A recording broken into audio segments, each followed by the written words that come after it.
இந்த குற்றால மலை பார்த்திங்கன்னா மேற்கு தொடர்ச்சி மலையோட தொடக்கத்தில் தான் ஆரம்பிக்குது. இது பார்த்திங்கன்னா இங்கே கேரளா, தமிழ்நாடு, ஆந்திரா, கர்நாடகா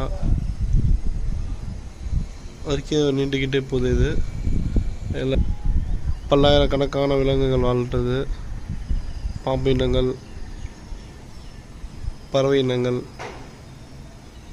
புலிகள், சிறுத்தைகள், பல வகையான குரங்கு இனங்கள், பைசன் அதாவது இந்தியன் காரு, காட்டு எருமைகள், நரிகள், சென்னாய்கள் இதெல்லாம் வசிக்கிற ஒரு இருப்பிடமாக இருக்குது மேற்கு தொடர்ச்சி மலை. முக்கியமாக பார்த்திங்கன்னா பாம்பு இனம் பெருசாக இருக்கிற ஒரே பாம்பு ராஜாரங்கம், அதாவது கிங் கோப்ரா. அது வசிக்கிற இடமும் இந்த மேற்கு தொடர்ச்சி மலை தான். நீங்கள் பார்க்குறது பார்த்தீங்கன்னா மிஸ்ட்டு ஃபுல்லாக கவர் ஆகிருக்கு. மேற்கு எந்த அளவு இந்த மலையை ஃபுல்லாக மூடி இருக்குன்னு நீங்களே பார்க்கலாம்.